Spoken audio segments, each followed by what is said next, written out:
খবরটি নিবেদন করছেন ব্যাটারি বাজার কৃষ্ণনগর নদিয়া।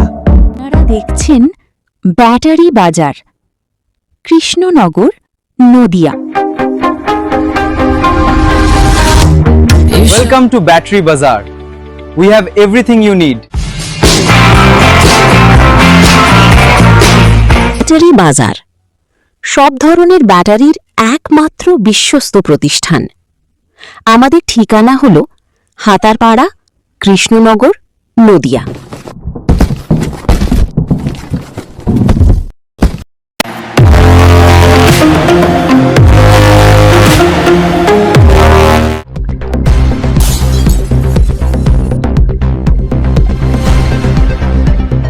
বৈধ ভোটারদের নাম অন্তর্ভুক্ত করার দাবিতে কৃষ্ণনগর মহকুমা শাসকের দপ্তরের সামনে বিক্ষোভ সমাবেশ ও ডেপুটেশন প্রদান কর্মসূচি।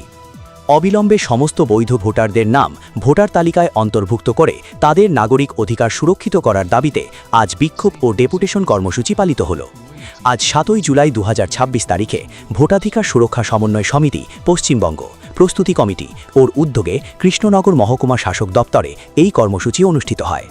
এদিন সকলের সে ব্যানার ও বিভিন্ন দাবি সম্বলিত প্ল্যাকার্ড নিয়ে এলাকার সাধারণ মানুষ সহ সংগঠনের প্রতিনিধিরা বিক্ষোভে সামিল হন। তাদের মূল দাবিগুলোর মধ্যে রয়েছে ট্রাইব্যুনালে বিচারাধীন ও ডিলিট হওয়া সমস্ত বৈধ নাগরিকদের নাম দ্রুত ভোটার তালিকায় তুলতে হবে। ট্রাইব্যুনালে বিচারের পরে বাদ পড়া নাগরিকদের আত্মপক্ষ সমর্থনের সুযোগ দিতে হবে।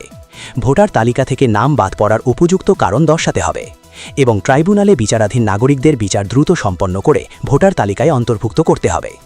আন্দোলনকারীদের এই বক্তব্য এবং নাগরিক অধিকার অক্ষুণ্ণ রাখতে এবং ভোটার তালিকা নিয়ে সমস্ত বিভ্রান্তি ও হয়রানি দূর করতে প্রশাসনকে দ্রুত ও স্বচ্ছ পদক্ষেপ করতে হবে, এমনটাই জানান তারা।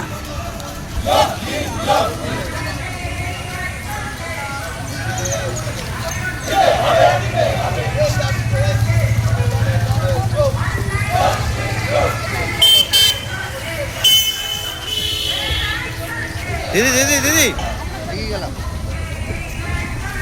একটু পিছিয়ে আসবেন দাদা, একটু পিছিয়ে আসবেন।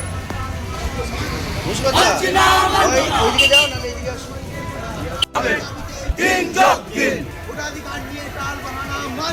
মানছি না, মানবো না, দিতে হবে, দিতে হবে। মানছি না, মানবো না,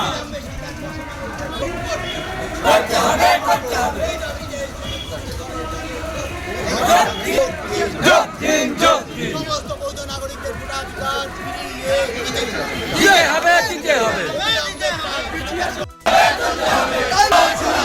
ট্রাইব্যুনালে বিচার চলছে না কেন এসিও সাহেব? ট্রাইব্যুনালে বিচার চলছে না কেন এসিও সাহেব? সমন্বয় সমিতি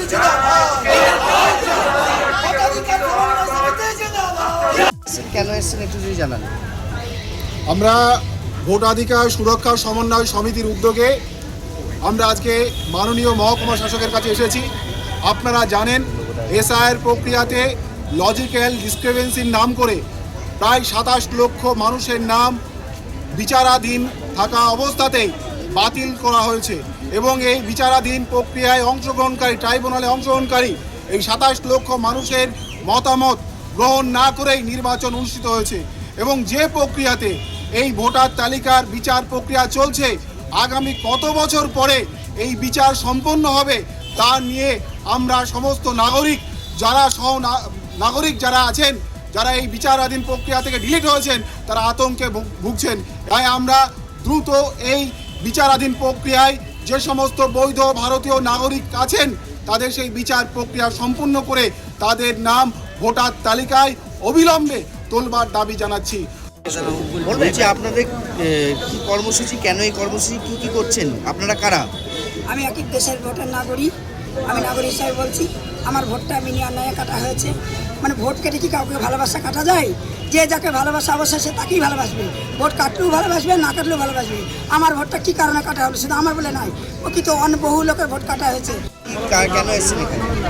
আমি একজন বৈধ ভোটার, আমাদের বৈধ নাগরিক হওয়া সত্ত্বেও আমি এই দেশে প্রাইমারি স্কুল থেকে শুরু করে কৃষ্ণনগর উইমেন্স কলেজে গ্র্যাজুয়েশন কমপ্লিট করেছি। আমি একটা জব করি, তা সত্ত্বেও আমার নামে মানে আমার বিয়ে হওয়ার পরে আমার হাজব্যান্ডের টাইটেলটা আমার সঙ্গে যুক্ত হওয়াতে আমার নামটা কাটা যায়।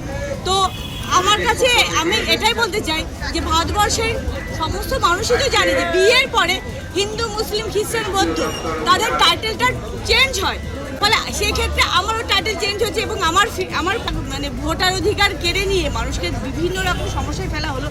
আমি কিন্তু সুস্থ সবল একটা মানুষ ছিলাম, আমি কিন্তু এখন প্রেশারের রুগী হয়ে গেছি, একটাই কারণ আমার ভোটার অধিকার আমি হারিয়েছি।